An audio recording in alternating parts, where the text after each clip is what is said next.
عزازیل نامی ایک جن تھا جو ایک تو جن ہونے کی نسبت سے فرشتوں سے کچھ نہ کچھ مماثلت تھی، قرب تھا، دوسرے یہ علم میں، زہد میں، عبادت میں اتنا اونچا تھا، اتنا اونچا تھا، اتنا اونچا تھا کہ یہ ملائکہ ہی کے صف میں شامل ہو گیا۔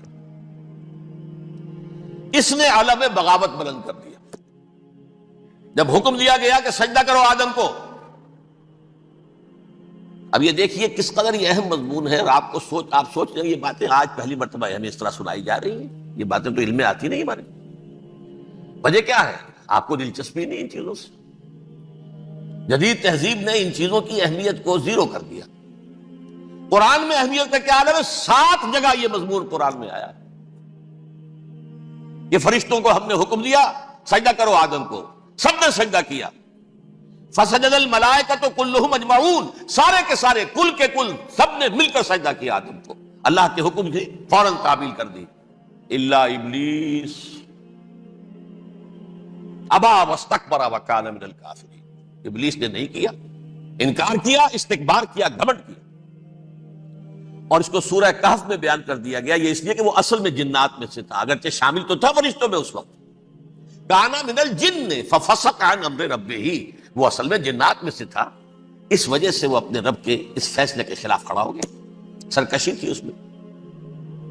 یہ معاملہ اتنا اہم ہے، اب آپ سمجھیے کہ 7 مرتبہ سورہ بقرہ، سورہ اعراف، سورہ حجر، سورہ بنی اسرائیل، سورہ کہف، سورہ طٰہٰ، سورہ صاد، 6 مکی صورتوں میں ذکر ہے یہ، اور ایک مدنی صورت سورہ بقرہ۔ ان میں سے اکثر مقامات پر پھر جب اللہ نے کہا کہ اچھا تم نے یہ سرکشی کی ہے اور ہمارے حکم کی خلاف ورزی کی ہے تو یہاں سے نکل جاؤ، دفع ہو جاؤ، تم مردود ہو، مردود، ملعون، ان علیک لعنتی الی یوم الدین، اب تجھ پر لعنت رہے گی میری قیامت کے دن۔ اس نے کہا اچھا پروردگار پھر مجھے ذرا مہلت دے دے، رب فانظرنی الی یوم یبعثون، قیامت تک میری زندگی طویل کر دے۔ فذهب فإنک من المنظرین، کہہ دیا اچھا جاؤ، تمہاری یہ درخواست بھی ہم نے قبول کی۔ اس نے کہا پروردگار اب میں اس آدم کو بھی گمراہ کر کے چھوڑوں گا اور آدم کی نسل کو تباہ کر کے چھوڑوں گا۔ انتہائی شدید چیلنج کے انداز میں یہ قرآن مجید میں 4-5 مرتبہ مضمون ہے۔ میں نے صرف 2 جگہ سے آپ کو اس وقت کوٹ کر کے سنایا تھا۔ سورہ اعراف میں اللہ تعالیٰ فرماتے ہیں قالا، اس پر ابلیس نے کہا فبما اغویتنی، تو اے رب جو تو نے مجھے گمراہ کیا ہے، مجھے ذلیل کر دیا، مجھ پر فوقیت دے دی اس کو، انا خیر منہ، میں اس سے بہتر ہوں، خلقتنی من نار وخلقتہ من طین، بنایا تو نے مجھے آگ سے اور اس کو بنایا مٹی سے، پھر مجھ سے مطالبہ کہ میں سجدہ کروں، اور میں نے سجدہ نہیں کیا تو اب تو نے مجھے ملعون قرار دے دیا۔ قال فبما اغویتنی لأقعدن لهم صراطک المستقیم، اب میں یہ نسل آدم کے لیے، اس کو برباد کرنے کے لیے تیری سیدھی راہ کے اوپر گھات میں بیٹھوں گا، سیدھے راستے پر چلنے نہیں دوں گا۔ ثم لآتینہم من بین ایدیہم، پھر میں ان پر حملہ آور ہوں گا، ان کے سامنے سے بھی، ومن خلفہم، ان کے پیچھے سے بھی، وعن ایمانہم، ان کے داہنی جانب سے بھی، وعن شمائلہم، اور ان کے بائیں جانب سے بھی، ولا تجد اکثرہم شاکرین، اور تو دیکھے گا کہ ان کی اکثریت تیری شکر گزار بندوں پر مشتمل نہیں ہوگی۔ یہ چیلنج تھا، اور ایک چھوٹا سا چیلنج جو سورہ صاد میں آیا ہے، اور یہاں تو اس نے اللہ کے جلال کی قسم کھا کر کہا قال فبعزتک لأغوینہم اجمعین، اے رب تیری عزت، تیرے جلال کی قسم ہے میں ان سب کو گمراہ کر کے چھوڑوں گا، الا عبادک منہم المخلصین، سوائے ان میں سے وہ کچھ لوگ جنہیں تو خالص اپنا بندہ بنا لے، جنہیں تو اپنا بندہ بنا لے، مخلص، مخلص نہیں، مخلص یہ مفعول ہے، فاعل نہیں ہے، جسے تو بنا لے۔ بعض لوگوں کو اللہ چن لیتا ہے، هو اجتباکم، تمہیں چن لیا ہے، استفاء، اجتباء، بس وہ بچیں گے جن کو تو اپنی خاص امان میں لے لے گا، باقی میں سب کو گمراہ کر کے چھوڑوں۔ یہ ہے اصل دنیا میں نوع انسانی کا ابدی دشمن، ازلی سے ابدی تک۔ اور اس میں نوٹ کیجئے کہ اس کی اصل بنیاد کیا ہوئی؟ 2 لفظ، تکبر اور حسد۔ استکبرا، تکبر کیا، انا خیر منہ، میں اس سے بہتر ہوں. یہ ساری بس کی گانٹھ یہی ہے، سب سے بڑی گمراہی کی وجہ یہی ہے. اسی لیے کہا ہے حدیث میں لن يدخل الجنہ من کان فی قلبہ مثقال حبۃ من کبر، جنت میں ہرگز وہ شخص کبھی بھی داخل نہیں ہو سکے گا جس کے دل میں رائے کے دانے کے برابر بھی کبر ہے. تکبر سب سے بڑا جرم. الکبر ردائی، اللہ فرماتا ہے یہ تکبر، یہ تو میری چادر ہے. کوئی شخص تکبر کرتا تو گویا میری چادر گھسیٹ رہا ہے میرے کندھے سے. عرب میں کسی شخص کی توہین کرنی ہوتی تھی تو اس کی چادر گھسیٹتے تھے، ننگا کر دیا گویا. یہ میری ردائی ہے، الکبر ردائی، یہ میری چادر ہے، یہ جامہ مجھے زیب دیتا ہے، مجھ پر راستہ تھا. اور حسد، آدم کو جو برتری عطا ہو گئی اس حسد کی آگ میں وہ جل رہا اور اس کا انتقام لینا چاہتا ہے. آدم سے بھی، آدم کو بھی گمراہ کیا، جنت سے نکلوایا. ایسے نکلنا تو انہیں تھا ہی مشیت اذن میں، لیکن فوری طور پر اللہ کے حکم کی خلاف ورزی تو کروائی نا. فعصى آدم ربہ فغوى، آدم نے اپنے رب کے حکم کی نافرمانی کی اور گمراہ ہوا عارضی طور پر. یہ دوسری بات ہے، توبہ کر لی، اللہ نے توبہ قبول فرما لی، معاف کر دیا. کوئی مستقل جو ہے وہ نسل انسانی پر اس گناہ کا اثر متوارث طور پر نہیں آ رہا ہے، ختم ہو چکا معاملہ، ہوا تھا ہو گیا. فتلقى آدم من ربہ کلمات فتاب علیہ انہ هو التواب الرحیم. اور توبہ کی شان یہ ہے جب وہ قبول ہو جائے اللہ کی جناب میں، کیا تائب من الذنب کمن لا ذنب له، گناہ سے توبہ کرنے والا ایسے ہوتا ہے جیسے اس نے کبھی گناہ کیا ہی نہیں تھا. لیکن بہرحال وہ گناہ کرنے میں کامیاب ہو گیا، حضرت آدم اور حوا کو بھی. اور نوع انسانی کی عظیم اکثریت، عظیم اکثریت، عظیم اکثریت اس کے داؤ میں آئی ہوئی ہے نہیں. کتنے ہیں وہ عباد اللہ المخلصین، الا عبادک منہم المخلصین، کتنے جو واقعتاً خالصتاً اللہ کے بندے بن گئے، جنہیں اللہ نے اپنا بنا لیا، اپنا قرار دے دیا.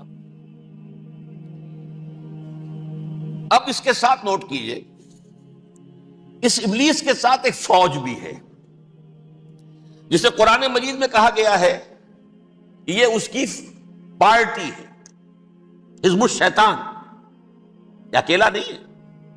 ایک تو وہ عزازیل ہے، اس کی طویل ترین عمر اللہ نے دے دی، وہ تو قیامت تک رہے گا. باقی بھی جنات جو ہیں ان کی نسل میں سے، یا اس کی نوع میں سے، اس کی نسل میں سے، جنات کی عمریں انسانوں کی عمروں سے زیادہ ہیں، بہت زیادہ ہیں. لیکن پھر بھی اتنی نہیں ہے. یہ خاص ہے اس کا معاملہ کہ اس نے کہا تھا رب انظرنی الی یوم یبعثون، مجھے دے دے مہلت اس وقت تک تاکہ میں ثابت کر کے دکھا دوں کہ جسے تو نے یہ خلافت دیا یہ اس کا اہل نہیں ہے. Let me prove this point. ولا تجد اکثرهم شاکرین، تو ان کی اکثریت کو شکر گزار نہیں پائے گا.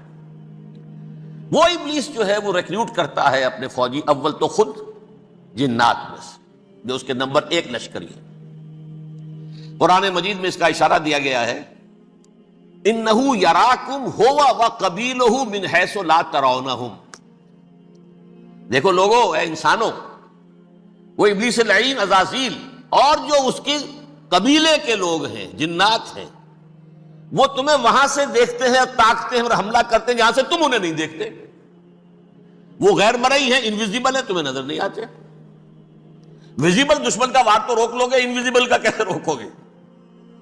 انہو یراکم ہوا وقبیلہ، اکیلا ہی نہیں ہے وہ تو تمہیں تاکتا ہے، تم پر حملہ کرتا ہے، گھات میں لگ کر جو ہے تمہارے اوپر حملہ کرتا ہے، وہ بھی اور اس کے ساتھ اس کے قبیلے کے لوگ جنات بھی، من حیث لا ترونہم، جہاں سے کہ تم انہیں نہیں دیکھتے. لیکن اس کے علاوہ وہ انسانوں میں سے بھی ریکروٹ، رنگ روٹ وہ برپا کر، وہ جو ہے ان کو اپنے پاس رکھتا ہے فوج کے اندر. جس کی سب سے بڑی مثال کیا ہے؟ سورہ مجادلہ میں اللہ تعالیٰ نے منافق، حالانکہ وہ کون تھے؟ بظاہر حضور کا کلمہ پڑھنے والے، حضور کے پیچھے نماز پڑھنے والے، اسلام کا دعویٰ کرنے والے، ان کو اللہ فرماتا ہے اولئک حزب الشیطان الا ان حزب الشیطان هم الخاسرون. یہ شیطان کی پارٹی کے لوگ ہیں. وہاں مقابلے میں آیا ہے اولئک حزب اللہ الا ان حزب اللہ هم المفلحون. یہ دو پارٹیاں ہیں، حزب اللہ اللہ کی پارٹی جو اس کے مخلص بندے ہیں، وہ اللہ کی پارٹی، اور جو شیطان کے مرید بن گئے اس کے ہاتھ پر بیعت کر لی، لہذا وہ اس شیطان کی پارٹی کے لوگ ہیں، چاہے وہ انسان ہو چاہے جن ہو۔ تو انسانوں میں سے بھی اس کے حزب میں، اس کی پارٹی میں اس کے ایجنٹ ہیں اور بہت ہیں، بلکہ بہت سے تو ایسے ہیں کہ جو جنات کے بھی کان کتر دیں، ان کو بھی شیطنت سکھا دیں، پڑھا دیں۔ لیکن اب ایک بات سمجھیے، ایک دنیا میں نسل اور قوم بھی ایسی ہے جو ایک خاص وقت سے بحیثیت مجموعی من حیث القوم ابلیس کی ایجنٹ بن گئی ہے۔ وہ کون ہے؟ وہ یہودی ہے۔ یہ یہودی قوم جو ہے، اس میں ایک تو کچھ یہ کہ ان کی فطرت کے اندر یہ تھا کہ ہم ہیں اصل انسان، باقی انسان جو ہے وہ انسان نما حیوان ہے، ان کی کوئی حیثیت ہی نہیں۔ ہم ہیں اصل انسان، نحن ابناء اللہ و احباؤہ۔ باقی یہ جینٹائلز، یہ گوئمز، غیر یہودی، یہ تو حیوانات ہیں۔ اب جیسے کہ انسانوں کو حق ہے کہ حیوانوں کو ایکسپلائٹ کریں، استعمال کریں۔ گھوڑے کو آپ ٹانگے میں باندھتے ہیں کہ نہیں؟ اس کی پسینے کی اور محنت کی کمائی ہے جو کھاتا ہے ٹانگا چلانے والا۔ البتہ یہ ضرور ہے کہ چونکہ اگلے روز پھر جوتنا ہے تو کچھ نہ کچھ تو اسے بھی کھلائے گا نا، اپنی کمائی میں سے کچھ دانے کھلائے گا، کچھ اور گھاس دے گا۔ یا بیل کو جوتنا ہے ہل میں تو کچھ نہ کچھ اس کو دیتا ہوگا کھانے کو، لیکن پھر اسے استعمال کرنا۔ تو ان کا مستقل قول یہ ہے کہ اصل انسان ہم ہیں، باقی پوری نوع انسانی ہمارے لیے حیوانوں کے درجے میں، ہم چاہیں جس طرح انہیں استعمال کریں، ایکسپلائٹ کریں، دھوکہ دیں، جیسے چاہیں لوٹیں کھسوٹیں، سب کچھ کریں، بدہضی کریں، ان سے سود لیں، سب کریں، جو بھی ممکن طریقہ ہو، یہ ہمارے لیے ہم ڈومینیٹ کریں گے، اور یہ در حقیقت ہمارے اعلی کار ہے۔ ایک تو اس اعتبار سے یہود بقیہ پوری نوع انسانی کے دشمن بن گئے۔ قرآن مجید کی وہ آیت بھی میں نے آپ کو سنائی ہے، وَقَالُوا لَيْسَ عَلَيْنَا فِي الْأُمِّيِّينَ سَبِيلٌ۔ یہ امیین کہتے تھے نا ان کو، جو غیر یہودی ہیں، کیونکہ ان کے پاس کتاب تھی، تورات تھی، اور کتاب نہیں تھی کسی کے پاس، لہذا یہ ان پڑھ ہے، پاگل ہے، جاہل ہے، امی ہے۔ ہم ہیں صاحب کتاب، ہمارے پاس شریعت، ہمارے پاس کتاب، یہ لوگ ان پڑھ ہیں، جاہل۔ لیس علینا فی الامیین سبیل، ان امیین کو ہم لوٹیں کھسوٹیں، دھوکہ دیں، فریب سے جو کریں، چوری کریں، ڈاکہ ڈالیں، جیب کے قطرے، جس طرح بھی کریں ہمارے لیے جائز ہے، ہمارے اوپر کوئی گرفت نہیں ہوگی۔ اللہ تعالیٰ ہم سے یہ نہیں پوچھے گا تم نے جھوٹ کیوں بولا تھا اس کے ساتھ، تم نے وعدہ خلافی کیوں کی تھی اس کے ساتھ، تم نے کیوں دھوکہ دیا تھا اس کو، تم نے کیوں اس کا مال جو ہے غبن کر لیا تھا، ہڑپ کر لیا تھا، نہیں، ہم پر پوچھ نہیں ہے۔ اس اعتبار سے ایک تو یہ انسانیت کی دشمنی ان کی گھٹی میں پڑ گئی، اس غلط خیال کی وجہ سے ہم تو بخشے بخشائے ہیں، we are the chosen people of the lord, ہمیں تو اللہ اگر جہنم میں داخل بھی کرے گا تو صرف چند دن، لن تمسنا النار الا ایاما معدودات، باقی اصل میں تو ہم تو اللہ کے پسندیدہ، نحن ابناء اللہ و احباؤہ، اس کے بیٹوں کے مانند ہیں، بڑے چہیتے ہیں، لاڈلے ہیں۔ یہ باقی دنیا، باقی انسان ہماری چراہ گاہ ہے، جیسے چاہیں چریں، جس طرح چاہے ہڑپ کر جائیں۔ یہ تو ان کا پہلے سے مستقل معاملہ تھا، لیکن اس کے بعد ان کی تاریخ میں ایک دور وہ آیا جب حضرت مسیح علیہ السلام ان میں مبعوث کیے گئے۔ یہ 1400 سالہ تاریخ کا کلائمیکس ہے یہود کی۔ جب کتاب انہیں دی گئی تھی تورات حضرت موسیٰ کے ذریعے، وہ 1400 قبل مسیح کا واقعہ ہے۔ اس وقت سے لے کر اللہ کا وہ فضل ان پر ہوا، وہ فضل ان پر ہوا کہ کوئی ایک لمحہ ایسا نہیں آیا 1400 برس میں کہ ان کے ہاں کوئی نہ کوئی نبی موجود نہ۔ یہ تار ٹوٹا ہی نہیں، 2 سے شروع ہوا، موسیٰ ہارون علیہ السلام، اور 1400 برس کے بعد پھر آخری 2 ہیں، عیسیٰ اور یحییٰ علیہ السلام، یوں سمجھ لیجئے، اور اس کے درمیان یہ تار ہے، اور اس تار میں کوئی ایک لمحہ ایسا نہیں آیا کہ کوئی نبی موجود ہو۔ اس میں اتار چڑھاؤ بہت سے آئے ہیں، اس کا وہ میرا موضوع نہیں ہے اس وقت۔ قبل مسیح کی تاریخ جو ہے وہ میرا موضوع نہیں ہے۔ قرآن مجید میں سورہ بنی اسرائیل کے پہلے رکوع میں اس کا تذکرہ موجود ہے۔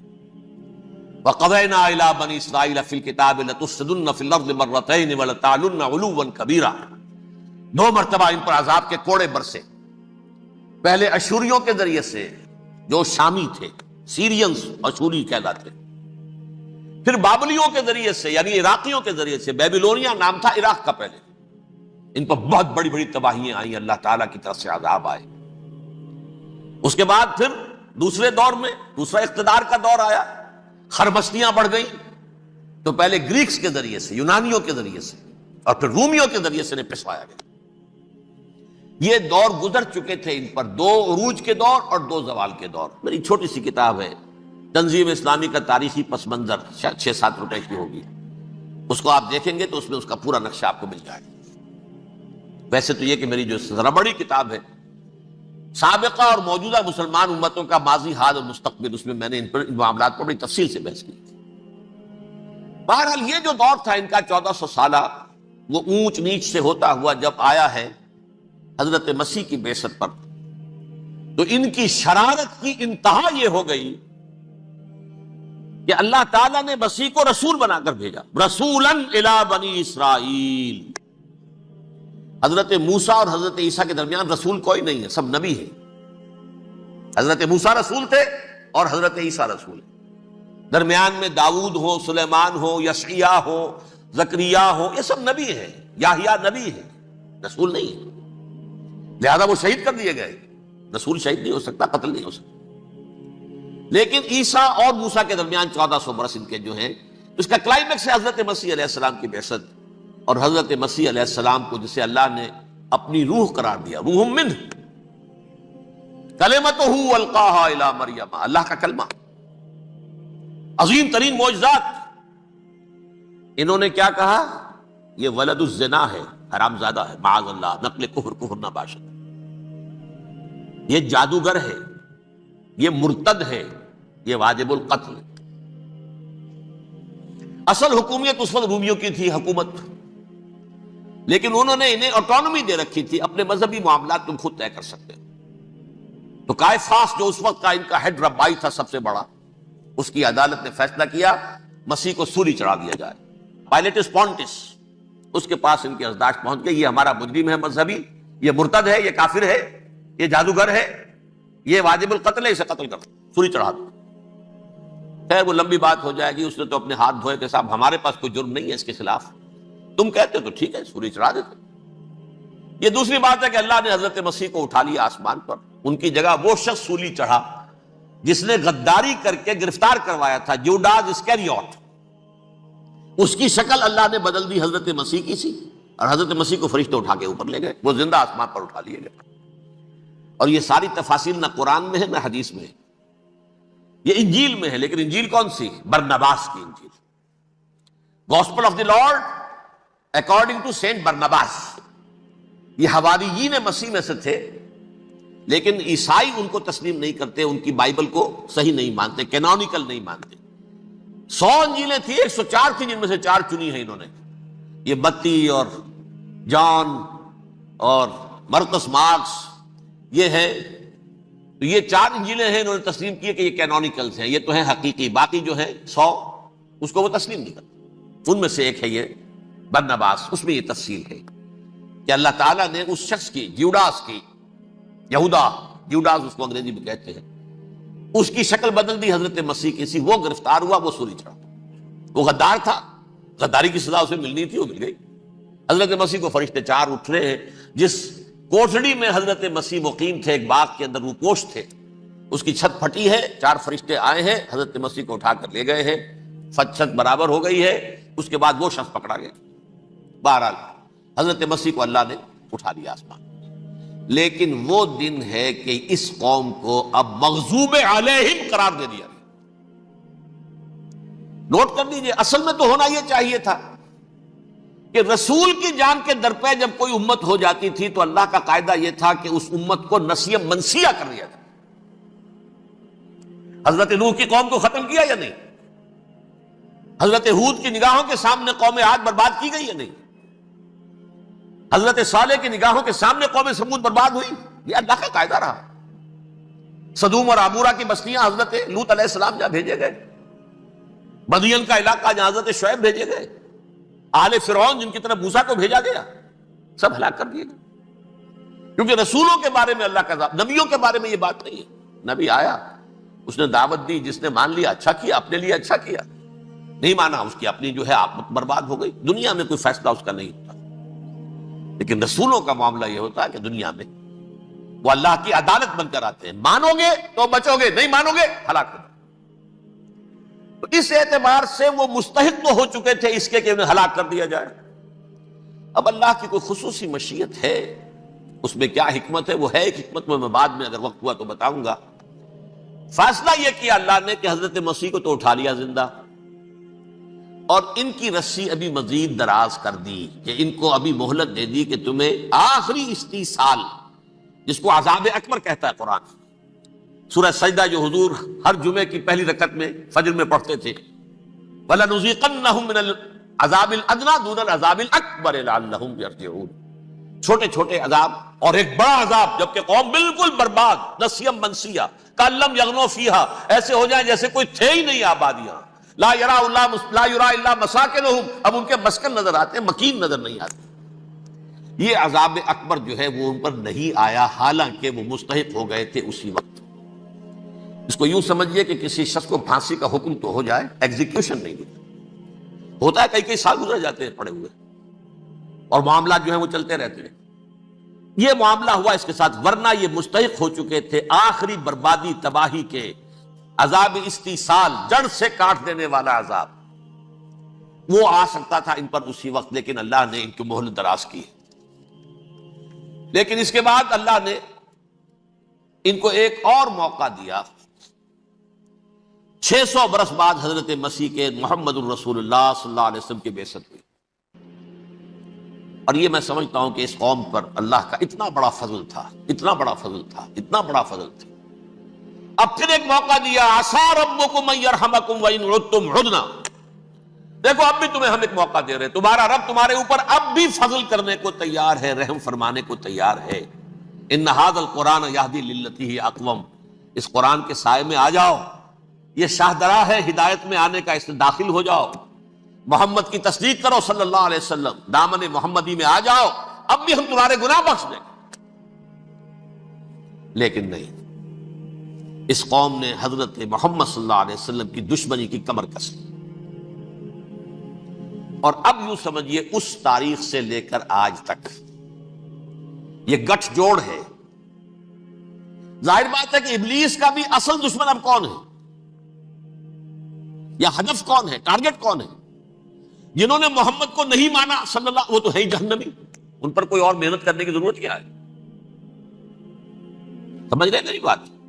حضور کی بعثت کے بعد جنہیں حضور کو رد کر دیا، ان پر ایمان نہیں لائے، وہ کون ہے؟ کافر، وہ جہنمی ہے ہی ہے، لہذا اس کے اوپر کوئی محنت صرف کرنے کی ابلیس کو ضرورت نہیں،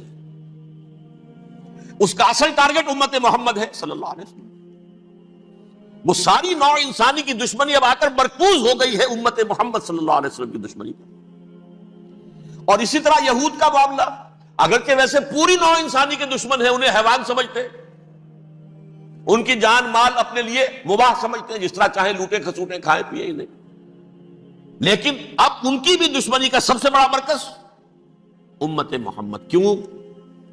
وہی تکبر اور حسد، وہی بیماریاں۔ انہیں تکبر یہ ہو گیا تھا کہ 2000 سال سے یہ نبوت ہماری میراث، ہماری جاگیر، بنو اسرائیل کے اندر سینکڑوں نبی آئے، 3 کتابیں اللہ نے ہمیں عطا کی، یہ کہاں سے آ گیا محمد صلی اللہ علیہ وسلم؟ معاذ اللہ ثم معاذ اللہ، یہ امیین میں سے، یہ جنٹائلز میں سے، یہ گوئنز میں سے، یہ حقیر ان پڑھ، کہاں ہم کہاں یہ نہیں تسلیم کریں گے۔ حالانکہ قرآن کہتا ہے یعرفونہ کما یعرفون ابناہم، ان کے علماء ایسے پہچانتے تھے حضور کو جیسے اپنے بیٹوں کو پہچانتے ہیں کہ یہ آخری نبی ہے، لیکن تکبر اور حسد کی آگ میں جل اٹھے۔ اب ان کے بھی دشمنی کس سے ہے؟ محمد اور امت محمد صلی اللہ علیہ وسلم۔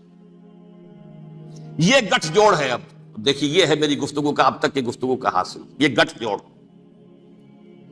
ایک غیر مرئی دنیا، انویزیبل دنیا کا ابلیس لعین اور جنات میں سے اس کے لشکری فوج،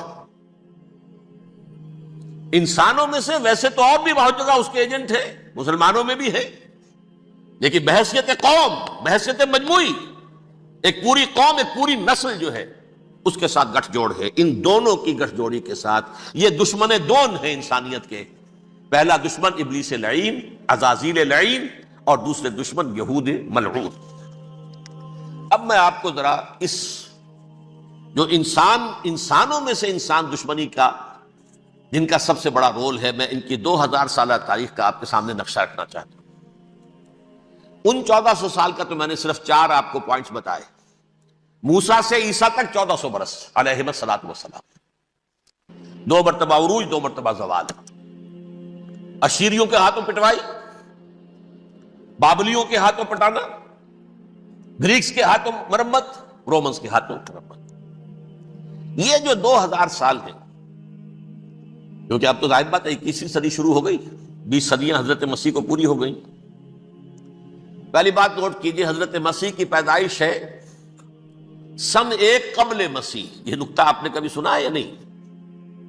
جب ملینیم کا سلسلہ شروع ہوا تھا پچھلے سال، تو میں نے بیان کر دیا تھا کہ ایک عجیب حساب کے اندر انہوں نے غلطی کی ہوئی ہے۔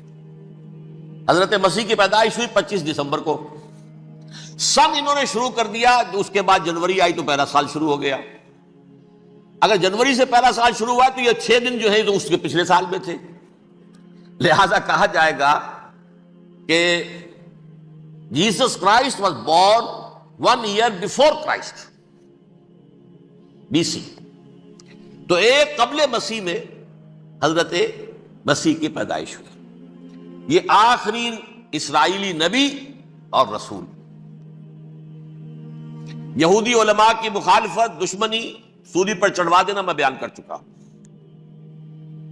سن 33 عیسوی میں جبکہ حضرت مسیح کی عمر 33 برس تھی، اللہ تعالیٰ نے انہیں زندہ آسمان پر اٹھا لیا، لیکن یہودیوں نے اپنے خیال کے مطابق انہیں سولی پر چڑھوا دیا، ان کی موت واقع ہوئی۔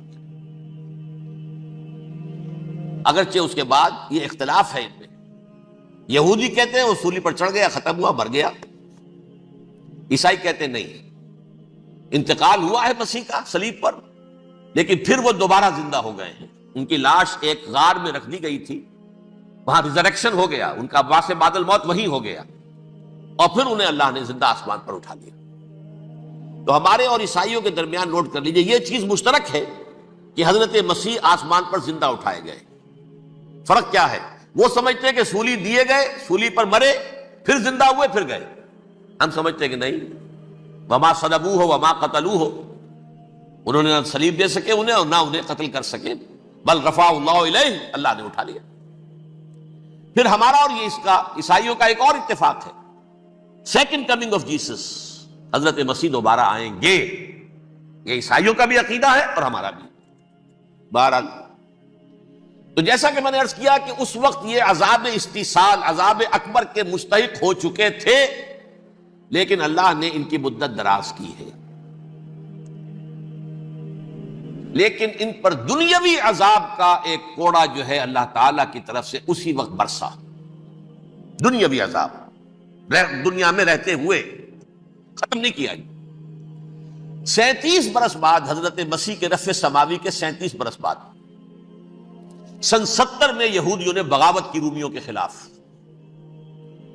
رومی ٹائٹس جنرل تھا ایک، اس نے پھر جو حملہ کیا ہے، 1,33,000 یہودی ایک دن میں قتل کیا یروشلم میں،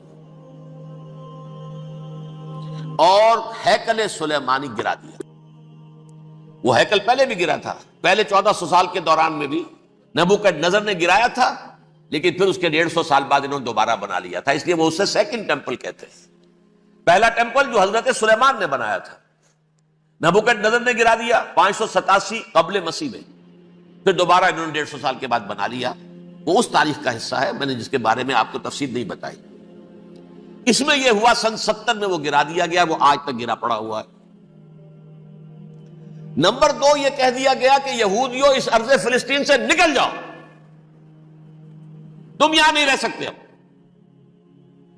لہذا جس کا جہاں سینگ سمایا چلا گیا، یورپ میں چلے گئے، ایشیا میں آ گئے، عرب میں آ گئے، یہ 3 قبیلے جو رات بھی میں نے عرض کیا تھا، بنو قینقاع، بنو نذیر اور بنو قریظہ، یہ وہاں سے آ کے مدینے میں آباد ہو گئے، جس کا جہاں سینگ سمایا۔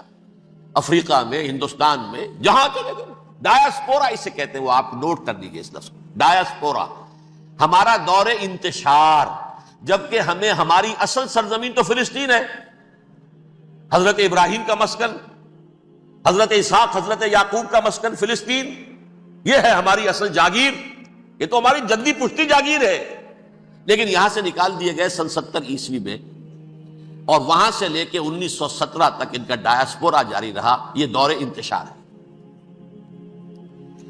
اس دور انتشار کے اب چند حصے ہیں جس کو میں چاہتا ہوں کہ آپ علیحدہ علیحدہ سمجھ لیں۔ دور انتشار کا جو پہلا جو ہے تقریباً 300 برس، رومی حکمران تھے، وہ یہودیوں کے بھی دشمن تھے اور عیسائیوں کے بھی دشمن تھے، عیسائی اور یہودی ایک دوسرے کے بھی دشمن تھے، لیکن رومی سمجھتے تھے کہ یہ ایک ہی تھیلی کے چٹے بٹے ہیں۔ رومیوں کے نزدیک عیسائی بھی یہودیوں ہی کا ایک فرقہ تھے، کوئی علیحدہ مذہب تو تھا ہی نہیں، لہذا رومی جو ہیں رومنز، وہ ان دونوں کو ستاتے تھے، مارتے تھے، اور یہ آپس میں لڑتے تھے، یہودی عیسائیوں کو مارتے تھے، عیسائی یہودیوں کو مارتے تھے۔ یہ ہے 300 برس تک کی تاریخ۔ سن 300 عیسوی میں کیا ہوا؟ ایک معجزہ ہو گیا۔ بہت عظیم ایمپرر کانسٹینٹائن، قسطنطین اعظم، رومن ایمپررز میں سے بہت بڑا ایمپرر، وہ عیسائی ہو گئے۔ اب تو معاملہ بالکل تلپٹ ہو گیا، پوری سلطنت عیسائی ہو گئی۔ اب عیسائیوں کے عیش ہو گئے اور یہودیوں پہ مار پڑنی شروع ہوئی۔ اب عیسائیوں کا آپ خود سوچئے کہ جنہیں وہ خدا بنا بیٹھے ہیں، خدا کا بیٹا قرار دے رہے ہیں، ان کے قاتل کون؟ یہودی بدماش۔ لہذا ان کی وہ پٹائی شروع ہوئی ہے یورپ میں، پوری رومن امپائر میں، انہیں ذلیل کیا گیا، شہروں میں آمد بند، علیحدہ رہو، گھیٹوز کے اندر رہو۔ یہودی کا نام جو ہے وہ گالی بن گیا، جیسے آج بھی یہودی گالی کہتے ہیں، جیسے خنزیر کا لفظ، آخر وہ بھی اللہ کی مخلوق ہے، لیکن آپ کو معلوم ہے کوئی شخص زبان پہ نام نہیں لانا چاہتا خنزیر کا، سور کا، ہے تو مخلوق، وہ بھی ایک حیوان ہے۔ ایسے ہی یہ ہے یہودی گالی، جیوٹ گالی۔ لہذا ایک طرف تو ان دونوں کے درمیان دشمنی، جس کو قرآن کہتا ہے وَأَغْرَيْنَا بَيْنَهُمُ الْعَدَاوَةَ وَالْبَغْضَاءَ، ہم نے ان کے مابین دشمنی جو ہے پیدا کر دی، اور جب یہ پوری سلطنت عیسائی ہو گئی تو قافیہ تنگ ہو گیا یہودی